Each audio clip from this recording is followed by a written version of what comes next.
Hello friends, welcome to my YouTube channel. आज के हिंदी की घटना चक्र में आप सभी का स्वागत है। आज का जो प्रैक्टिस सेट होने जा रहा है आपके लिए बहुत ही इम्पोर्टेंट है। ये आपके आर ओ यूपीपीसीएस और आईएएस के लिए बहुत ही इम्पोर्टेंट है। क्लास शुरू करने से पहले अगर आप हमारे यूट्यूब चैनल पर नए हैं तो पहले यूट्यूब चैनल को सब्सक्राइब कर लें और बेल आइकन को प्रेस कर लें। तो शुरू करते हैं आज का हिंदी का प्रैक्टिस सेट नंबर 15। पहला क्वेश्चन है आपका, रंगमंच के पर्दे के पीछे का स्थान कहा जाता है। जो आपका रंगमंच होता है उसके पर्दे के पीछे का स्थान कहा जाता है। क्या कहा जाता है? उसे नेपथ्य कहते हैं। क्या कहते हैं उसे नेपथ्य कहते हैं। आपको जो रंगमंच का पीछे का स्थान होता है। आगे देखते हैं क्वेश्चन नंबर आपका 72। इसकी पहले ही क्लासें मैंने काफ़ी करा चुकी हैं। 14 क्लासें मैंने आपकी कराई हैं। इसकी प्लेलिस्ट बनी है, वहाँ से आप क्लासें देख सकते हैं। दूसरा प्रश्न है आपका हवन में जलाने वाली लकड़ी के लिए शुद्ध शब्द है। तो हवन में जलाने वाली लकड़ी के लिए क्या शुद्ध शब्द है? वह आपका समिधा। समिधा किसे कहते हैं? जो हवन में जलाने वाली शुद्ध लकड़ी होती है उसे समिधा कहते हैं। यह आपके यूपी आर ओ में प्रश्न पूछा गया। क्वेश्चन नंबर आपका 73। दिशाएं ही जिनका वस्त्र है जिन्हें कहा जाता है। क्या कहा जाता है? दिशाएं ही जिनका वस्त्र है उन्हें क्या कहा जाता है? आपको बताना है। तो उसका आंसर हो जाएगा सी, दिगंबर कहा जाता है। तो दिगंबर किसे कहा जाता है? दिशाएं हैं जिनका वस्त्र है उन्हें क्या कहा जाता है? उसे दिगंबर कहा जाता है। आगे देखते हैं प्रश्न नंबर आपका 74। जिसका जन्म कन्या के गर्भ से हुआ। क्वेश्चन नंबर 74 है, जिसका जन्म कन्या के गर्भ से हुआ है उसे क्या कहा जाता है? उसे कानीन कहा जाता है। क्या कहा जाता है? उसे कानीन कहा जाता है, जिसका जन्म कन्या के गर्भ से हुआ। आगे देखते हैं क्वेश्चन नंबर 75। क्वेश्चन नंबर 75 है, वन में लगने वाली आग यानी वाक्यांश के लिए एक शब्द क्या है? वन में लगने वाली आग के लिए वाक्यांश के लिए एक शब्द है आपका दावाग्नि। क्या कहते हैं? दावाग्नि कहते हैं उसे, वन में लगने वाली आग को। आगे देखते हैं यूपीएससी में आरआई में 2014 में प्रश्न पूछा गया। क्वेश्चन नंबर आपका 76। बहुत ही इंपॉर्टेंट क्वेश्चन है आपका, काफ़ी बार पेपर में पूछा गया है। वे देखते हैं, पेट की अग्नि के लिए शुद्ध शब्द है। पेट की अग्नि के लिए शुद्ध शब्द है, आपको बताना कि उसे क्या कहते हैं। पेट की अग्नि के लिए शुद्ध शब्द है आपका जठराग्नि। क्या कहते हैं उसे जठराग्नि कहते हैं। बहुत ही इंपॉर्टेंट प्रश्न है आपका, काफ़ी बार पेपर में पूछा गया है। आगे देखते हैं प्रश्न नंबर आपका 77। जो युद्ध में स्थिर है उसे क्या कहते हैं? जो युद्ध में स्थिर है उसे क्या कहते हैं? उसे कहते हैं, आपको क्या बताना है, उसे क्या कहते हैं? जो युद्ध में स्थिर होता है उसे कहते हैं युधिष्ठिर। तो युधिष्ठिर में क्या कहते हैं? जो युद्ध में क्या होता है? स्थिर होता है। बहुत ही प्रश्न ये भी आपको पूछा गया है। आगे देखते हैं, जो हमेशा रहने वाला उसको क्या कहते हैं? जो हमेशा रहने वाला होता है उसे क्या कहते हैं? उसे कहते हैं आपका शाश्वत। तो शाश्वत किसे कहते हैं? जो हमेशा रहने वाला होता है उसे शाश्वत कहते हैं। आगे देखते हैं प्रश्न नंबर आपका 79। जिस पुरुष की पत्नी साथ नहीं है वाक्यांश के लिए एक शब्द है। जिस पुरुष की पत्नी साथ नहीं है वाक्यांश के लिए एक शब्द क्या है, आपको बताना है। तो उसके लिए एक शब्द है विपत्नीक। तो विपत्नीक किसे कहते हैं? जिस पुरुष की पत्नी साथ नहीं होती है उसे विपत्नीक कहते हैं। यूपी आर ओ मेंस 2010 में प्रश्न पूछा गया है।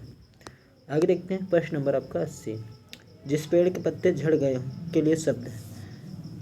क्या है? जिस पेड़ के पत्ते झड़ गए हों के लिए एक शब्द है, उस शब्द को बताना आपको कौन सा। उसे कहते हैं अपत। तो अपत किसे कहते हैं? जिस पेड़ के पत्ते झड़ गए हों उसे कहते हैं आपका अपत। यहाँ पे यूपी आर ओ मेंस में प्रश्न पूछा गया। क्वेश्चन नंबर आपका 81।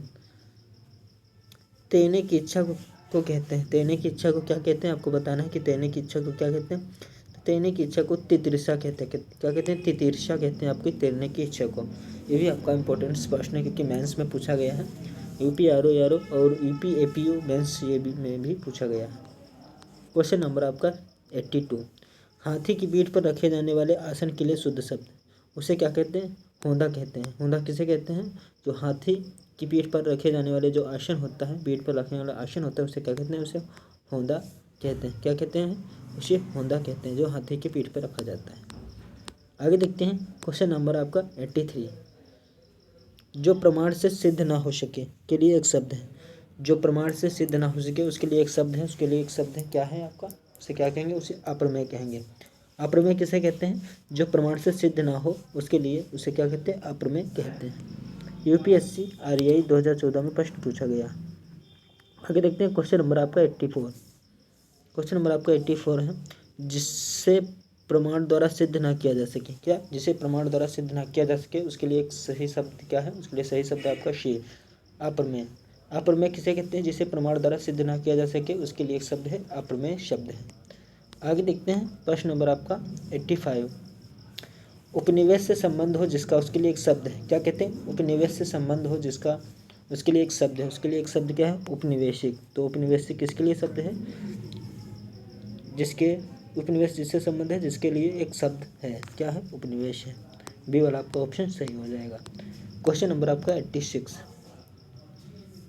इनमें से एक के लिए प्रयोज्य शब्द है अशुरपश्या। तो अशुरपश्या किसके लिए शब्द है आपको बताना है। बहुत इंपॉर्टेंट प्रश्न है आपका 86 का इसका आंसर हो जाएगा आपका रविनाश में कड़े पर्दे में रहने वाली स्त्री क्या कहते हैं? इनमें से एक लिए प्रपात क्या है? कौन सा शब्द है? प्रयोज्य शब्द है। आगे देखते हैं क्वेश्चन नंबर आपका 87। बहुत ही प्रश्न आपका ये भी पूछा गया 87 वाला। इसका प्रश्न का आंसर बताना है। जो स्त्री सूर्य भी ना देख सके। क्या कहते हैं? जो स्त्री सूर्य भी ना देख सके उसके लिए एक प्रश्न क्या है? उस वाक्यांश के लिए एक शब्द क्या है? उसके लिए एक है अशुरपश्या। तो अशुरपश्या किसे कहते हैं? अशुरपश्या उसे कहते हैं जो स्त्री सूर्य भी न देख सके, उसे वाक्यांश के लिए एक शब्द है, उसके लिए अशुरपश्या कहते हैं। यह कि यूपी आरओ मेंस 2020 में प्रश्न पूछा गया। 2010 में काफ़ी प्रश्न पूछा गया। Question number 88। जो सूर्य न देख सके ऐसी स्त्री को क्या कहते हैं? उसे क्या कहते हैं? उसे अशुरपश्या कहते हैं। क्या कहते हैं? उसे अशुरपश्या कहते हैं। जो इस सूर्य न देख सके, जो स्त्री क्या होता है? सूर्य न देख सके उसे अशुरपश्या कहते हैं। आगे देखते हैं प्रश्न नंबर आपका 89। बहुत ही इंपॉर्टेंट है आपका 89 वाला प्रश्न। उत्तराधिकारी में प्राप्त संपत्ति के लिए एक शब्द है। जो उत्तराधिकारी प्राप्त संपत्ति के लिए एक शब्द है तो आपको बताना है कौन सा शब्द होगा उसके लिए। उसके लिए होता है रिक्त। तो रिक्त किसे कहते हैं? उत्तराधिकारी में प्राप्त संपत्ति के लिए एक शब्द क्या है आपका? रिक्त। रिक्त वाला हो जाएगा। आगे देखते हैं प्रश्न नंबर आपका 90। प्रश्न नंबर आपका 90। किसी पास रखी हुई दूसरे वस्तु के लिए एक शब्द है। किसी के पास रखी हुई दूसरे की वस्तु के लिए एक शब्द क्या है? आपको एक वस्तु के लिए शब्द बताना है, उसे क्या कहते हैं? धरोहर कहते हैं। धरोहर किसे कहते हैं? किसी के पास रखी हुई दूसरे वस्तु के लिए एक शब्द है, क्या है? धरोहर। प्रश्न नंबर बी आपका सही हो जाएगा। आगे देखते हैं क्वेश्चन नंबर आपका 91। गिरा हुआ के लिए एक शब्द है। गिरा हुआ के लिए एक शब्द क्या है आपको बताना है। गिरा हुआ के लिए आपके लिए शब्द है पतित। पतित किसे कहते हैं? गिरा हुआ के लिए एक शब्द है, क्या है? पतित। बहुत ही इंपॉर्टेंट क्वेश्चन आपका यूपी आरओ में पूछा गया है। क्वेश्चन नंबर आपका 92। निम्नलिखित वाक्य खंडों में से एक के लिए प्रयुक्त होने वाला शब्द है जिसे स्वयं सेवक कहते हैं। तो स्वयं सेवक के लिए आपका कौन सा शब्द होगा आपको बताना है। बहुत ही इंपॉर्टेंट प्रश्न है। दुग्ध प्रयुक्त स्वयं शब्द के लिए आपका क्या होगा? शी वाला आपका ऑप्शन सही हो जाएगा। अपनी इच्छा से दूसरों की सेवा करने वाला उसे क्या कहते हैं? स्वयं सेवक कहते हैं। तो स्वयं सेवक किसे कहते हैं? जो अपनी इच्छा से दूसरों की सेवा करने वाला होता है उसे स्वयं सेवक कहते हैं। प्रश्न नंबर आपका 93। अपना उद्देश्य पूर्ण होने पर संतुष्ट ऐसे व्यक्ति के लिए एक शब्द है। अपना उद्देश्य पूर्ण होने पर संतुष्ट हो ऐसे व्यक्ति के लिए एक शब्द क्या है? उसके लिखते हैं कृतार्थ। उसे क्या कहते हैं? कृतार्थ कहते हैं। क्या कहते हैं? कृतार्थ कहते हैं। जो अपना उद्देश्य पूर्ण होने पर संतुष्ट है ऐसे व्यक्ति के लिए क्या होता है? कृतार्थ होता है। यूपी आरओ सप्लाई में 2010 में ये प्रश्न पूछा गया है। आगे देखते हैं क्वेश्चन नंबर आपका 94। क्वेश्चन नंबर 94 का आंसर बताना आपका कौन सा सही होगा।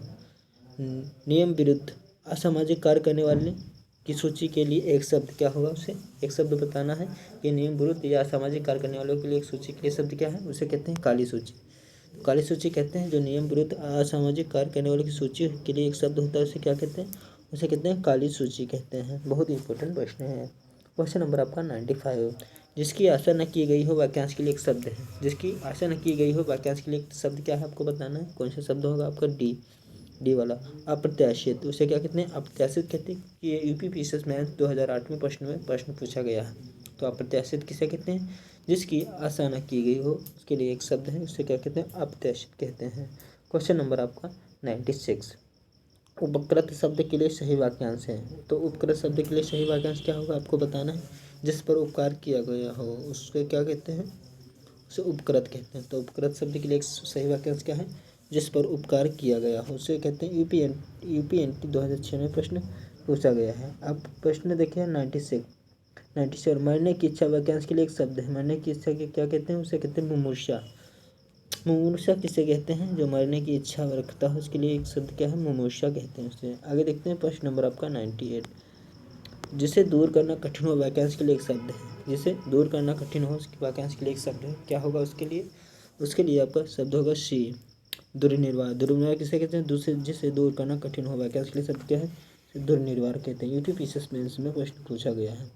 क्वेश्चन नंबर आपका 99, जो रूढ़ियों में विश्वास करता है वाक्यांश के लिए एक शब्द क्या है? शब्द है जो रूढ़ियों में विश्वास करता है उसके लिए एक वाक्यांश के लिए शब्द है रूढ़िवादी। तो रूढ़िवादी किसे कहते हैं? जो रूढ़ियों में विश्वास करता है उसे रूढ़िवादी कहते हैं।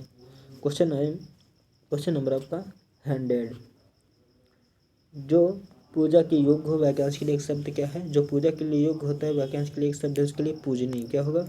पूजनीय। बहुत इंपॉर्टेंट प्रश्न है आपका ये भी, क्योंकि यूपीपीसीएस मेंस 2019 में प्रश्न पूछा गया है। तो आज का हिंदी का 15वां प्रैक्टिस सेट घटना चक्र का यहीं पे समाप्त होता है। ऐसी क्लासें देखने के लिए आप हमारे यूट्यूब चैनल को सब्सक्राइब कर लें और बेल आइकन को प्रेस कर लें। ऐसी क्लासें मैं आपके लिए लाता रहूँगा। जीएस की और ज्योग्राफी और इकोनॉमिक्स और पॉलिटी की ये क्लासेस सभी डालता हूँ। अब सभी की प्लेलिस्ट हमारे यूट्यूब चैनल पर बनी हुई, वहाँ से आप सभी देख सकते हैं। तो जय हिंद।